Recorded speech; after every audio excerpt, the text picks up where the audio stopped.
ncIMPACT is made possible by funding from Civic Federal Credit Union and is a PBS North Carolina production in association with the University of North Carolina School of Government. Hello and welcome to ncIMPACT. We're in downtown Greensboro at the beautiful Union Square campus. We're here holding a town hall, taking a look at housing conditions in Greensboro. We all know housing is fundamental to a person's well-being, and yet many people are struggling in poor housing conditions. We'll find out how this community is providing safe and affordable housing. This is ncIMPACT.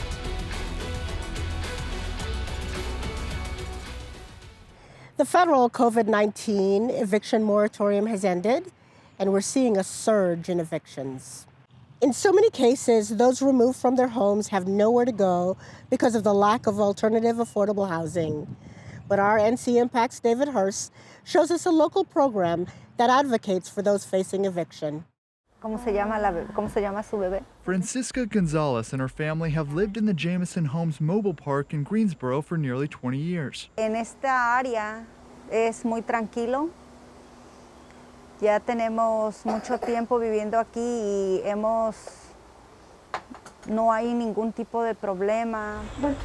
But she and her neighbors are now facing eviction. The mobile home community is expected to close because the property is under contract to a developer that plans to build apartments. At first, Gonzalez and her family looked at other homes they could potentially move to and explored moving their mobile home to another piece of land, but quickly found out that moving would be very expensive. Para nosotros es muy importante porque ya vivir 18 años en un solo lugar nos hace sentir estables. Many like Gonzalez find that staying put in this hot housing market is often their best bet because of the shortage of safe, affordable homes in the area. Because the housing prices are going up, then the rental prices go up. So it's just, outpricing folks in potential home ownership and in rental.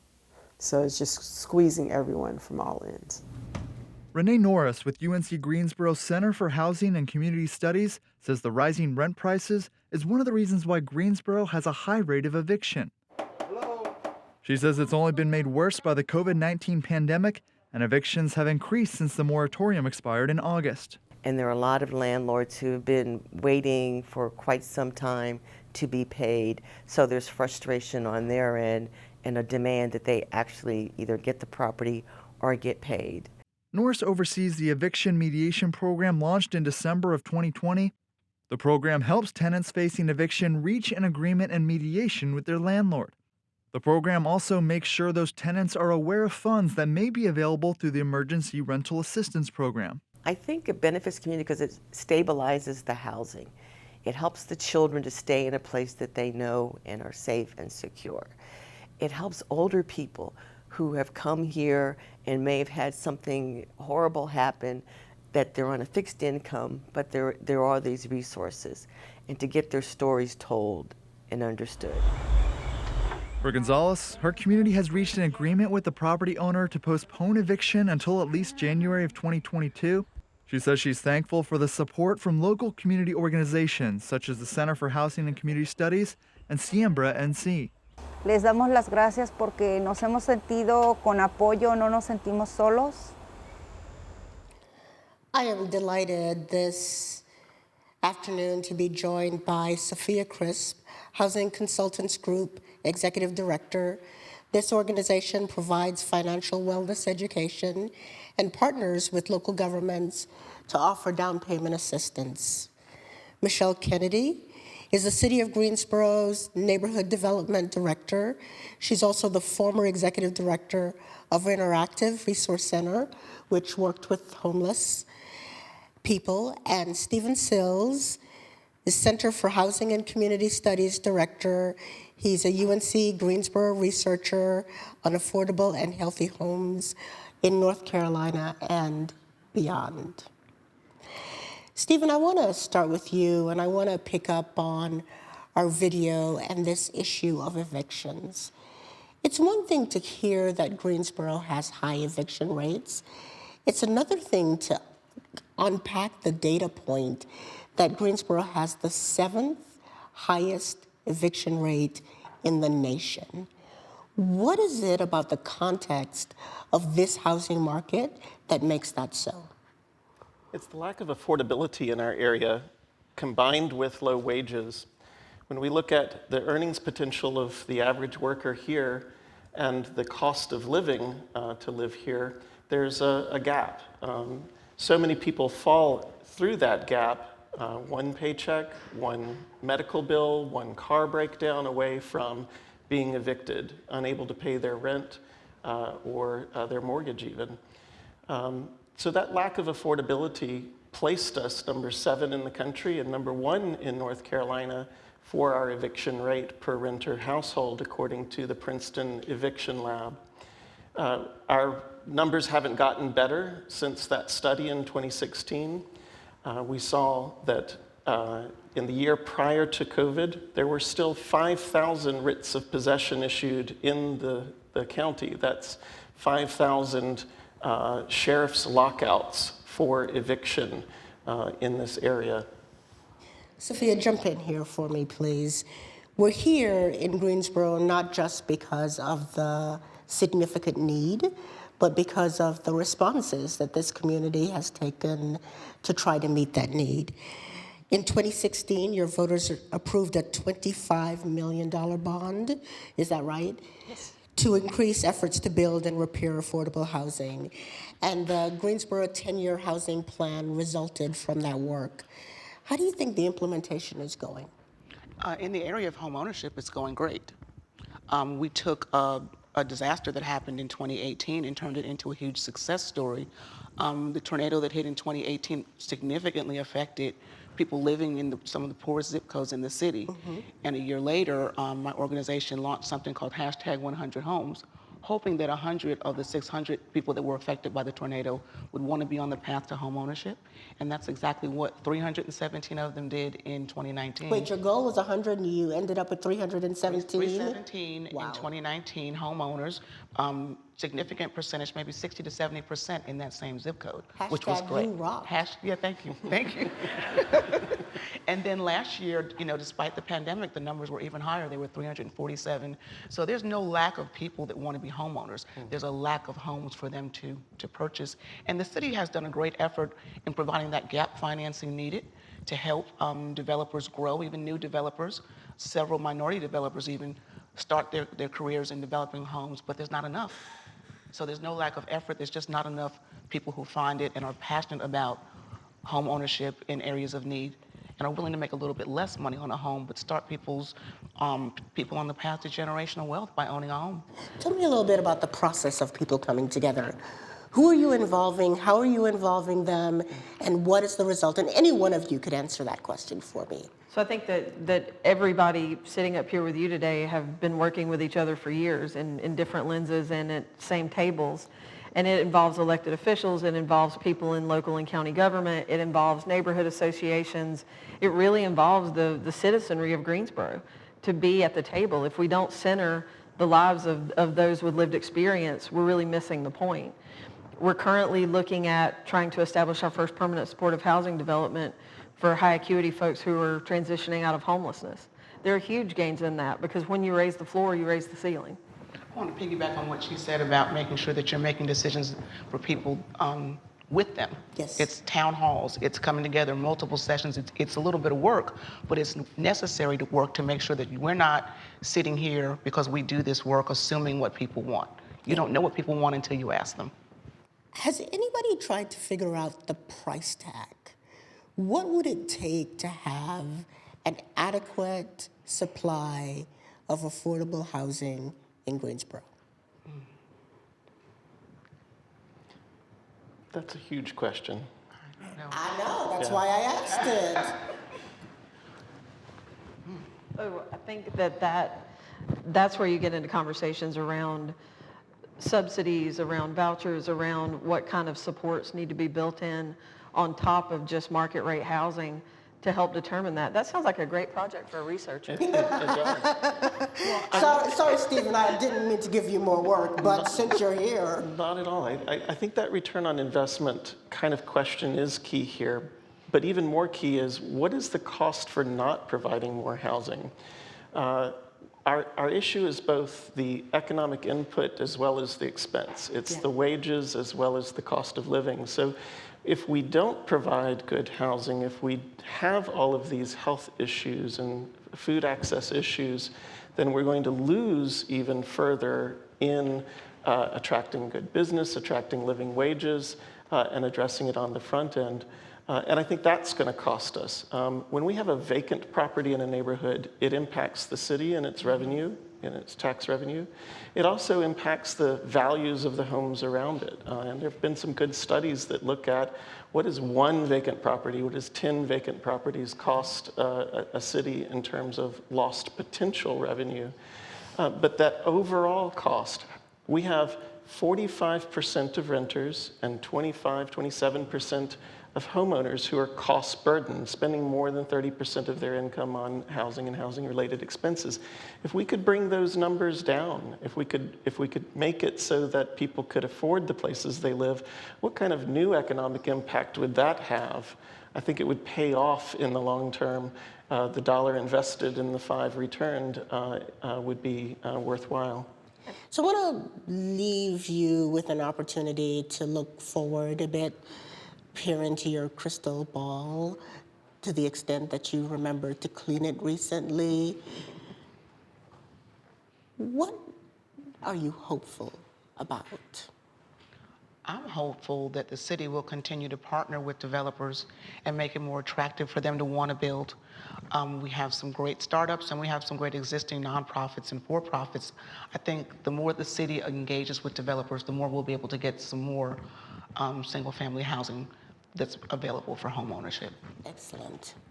I think I'm hopeful that city-county partnerships continue to grow and evolve. They're so critical to expand the resources that are available and to look forward to another housing bond so we can continue to have transformative projects to move us forward as a community. I think we finally have the alignment between the need that has been there, the nonprofits and governmental agencies that have been trying so hard to work together, and the resources beginning to flow that can address some of the underlying root causes that have created the situation that we're in. It is clear that it's not coincidental that for each of the 3 of you, what leaves you hopeful is the ability to work together in partnership, in collaboration with others. I want to congratulate you on how far those partnerships and collaborations have brought this community and tell you that we'll be watching you very carefully and wanting to profile the next great leap forward. Please, audience, join me in thanking this panel.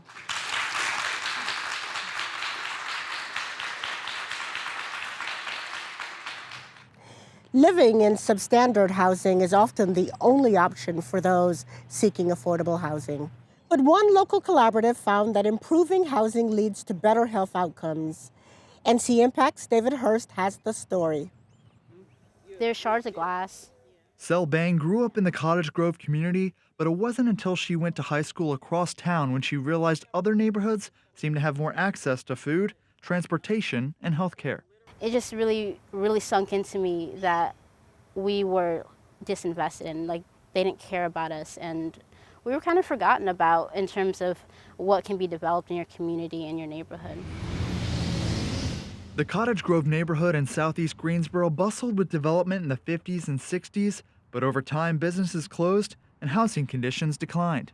This was a place that everyone went to. It was so vibrant, and as a young person, I also want that for the next generation as well. I want this place to be remembered as the place to be. You got kids down there. Josie Williams is the executive director of the Greensboro Housing Coalition and has been working in the Cottage Grove community for years. You can walk through here as a pathway. She says as housing conditions declined in the community, so did health outcomes. When we're talking about affordable and decent affordable housing, we're talking about housing that does not make you sick.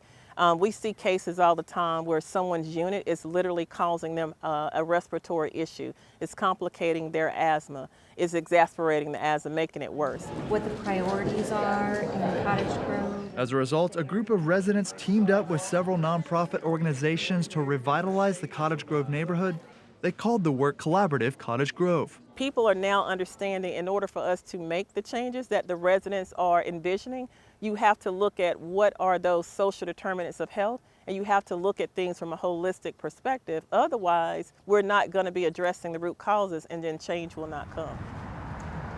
A lot of the work in the community has focused on improving living conditions, including making repairs and upgrades that prevent health problems down the road. Rather than have the child go into the emergency room and spend $5,000 for an emergency visit, spend $4,000 to fix the house, and they never have to come back. Residential burglaries. Those who live in the Cottage Grove neighborhood are actively involved in the work. Monthly meetings give residents the opportunity to express their community's biggest needs. Their voice is at the center because they'll be the ones leading us to kind of that end goal that we're trying to reach, is just a healthier and safer community. Yeah, I've never seen anything like this. For Sel Bang, a lot of her work right now is centered around Bingham Park. It's a city park in the Cottage Grove neighborhood on top of an old toxic landfill that is full of environmental hazards. And it's not even usable. And I don't think anyone bringing their child to this park anyone of any part of Greensboro would want to bring their child here to play, and that's an issue.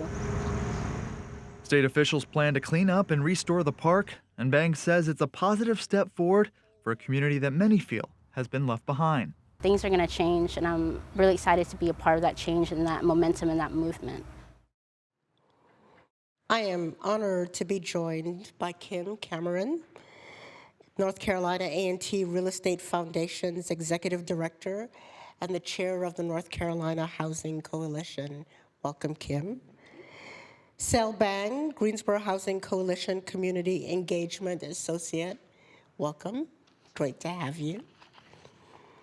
And Antonia Monk-Richburg, Cone Health Foundation's Vice President and Chair of the Greensboro Housing Coalition. Thank you for being with us. Thank you. When you have this kind of tight housing market, it means that there are fewer options for people who are toward the lower end of the income spectrum. Talk a little bit about the challenge of substandard housing in the Greensboro region. So when you add the problem of substandard housing to affordable housing, really what substandard housing means is that the conditions of the house endanger the general health or welfare of that occupant. So you look at substandard housing along with affordable housing, that's a result of segregation, primarily racial segregation, and individuals and families that lack the housing mobility, which means they lack the financial needs to increase or better their housing situation. And then you also have homelessness that is in there. And all three of those are primarily the driving factors. So again, when you combine that lack of good quality affordable housing, the tight rental market, that's as a result of the skyrocketing real estate market. And you basically, when you look at the rental market, the landlords are not motivated to maintain the houses properly or their rental markets properly because they can get somebody else in there that needs the housing, so why should they fix anything? So you have all of that in there, and you look at the substandard housing or the challenge of substandard housing in Greensboro, and it is prolific right now. Mm-hmm.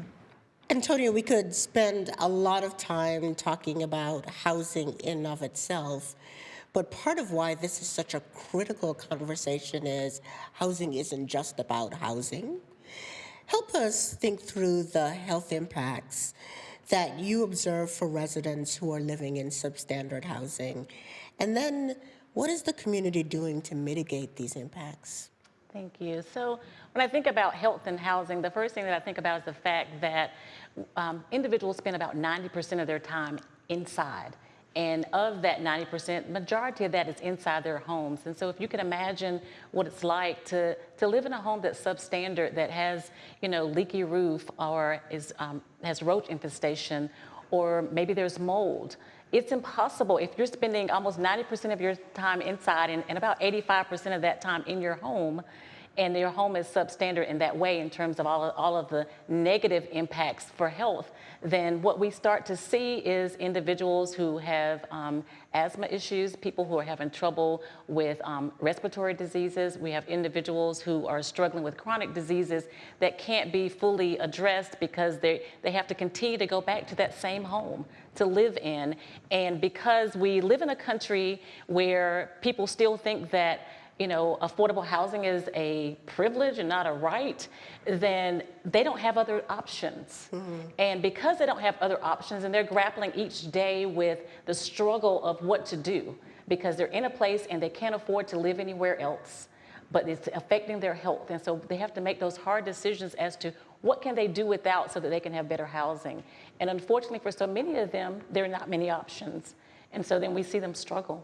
So health is obviously critical in this conversation, but so are educational outcomes. And the reality is, as we think about helping to move people up the income continuum, the level of educational attainment matters. And so to the extent that your housing conditions create barriers to educational attainment, they actually are limiting your life opportunities. So talk to us about that a little bit and other forms of well-being for residents who are living in substandard housing. Yeah, so one of the benefits from having education, I know at the Greensboro Housing Coalition, we have two Healthy Homes inspectors that are HQS certified, and when they do come into the homes, they assess the home, and they also inform those that they're visiting, this is what's going on with your home, this is what you can do to advocate for yourself, and also like supporting them while they're advocating with their landlord as well to fix the issue. And I think education is just really important. I'm always a firm believer that knowledge is power, and the more that we know, the more that we feel comfortable in our voice and who we are and knowing our value. A lot of the times, being a resident of Cottage Grove myself and living in East Greensboro, we become so conditioned to our environment, and with that, we think that that is the only thing that is available for us. And so everything else is out of our reach and not meant for us. And so we're excluded from that. And, if, coming from being a refugee background and going to college, I see how that has changed my life and changed my family's life as well, because I can advocate for them and be there for them. And so that's the power of education, and getting outside of those walls at such a young age was really important. And I hope that, many young children have that opportunity as well, so they can know that there's so much outside of their current condition right now, and that they deserve so much more, and that's just the power of education. Questions from the audience? Good afternoon. Thank you all for being here, and thank you for this conversation. And Tony, you brought up something I was really going to bring up, really, truly, is the redlining piece. That is what we really need to focus on, because those policies, in some regard, are still in effect today. Okay, and our communities have suffered because of that, because we can't get the commercial or the retail development because of the stigma attached to the community of being high in crime, low in poverty, and high in unemployment. And until we change the economics of the people who reside in those properties to raise up their level of incomes, all those things that you, Kim, talk about cannot happen. Okay, that's what we need to first strive for, is to get income raised. So all people who are interested can own homes or live in a townhome or pay a decent rent, so they're not subjected to a slumlord. That is the policies that we need to, to be working toward changing. Policies are what we really need to be focused on to get some of these things changed. What do you think is the best way to move us forward on that? Anybody jump in? So I love the question, because it's saying we can't have conversations about housing that are divorced from conversations about income. and I don't know that I have the answer, but the first thing that came to mind when you said that is a mindset, changing of our mindset, because I think until our leaders first acknowledge the wrongs that have been done historically in our community and then make an effort to change that, then nothing will change. And so I think that that's the first step is for our community to acknowledge the wrongs that have been done, the injustices that have been done for decades in our community, and then to make an effort to make changes there. And I think that that's going to come with great leaders like you leading the charge to make that happen at the city level, so that those of us that are on the ground can make that happen. Thank you all for a very engaging conversation. Thank you all for joining us. This has been a conversation about a really big issue, as the questions make clear, the panelists have made clear. But it's also true that there are creative solutions out there. And we're hoping that you in your community will watch Greensboro, learn from Greensboro, and figure out what you need to do to make housing more affordable for all of your residents. Thank you so much. I'm Anita Brown Graham. This is ncIMPACT.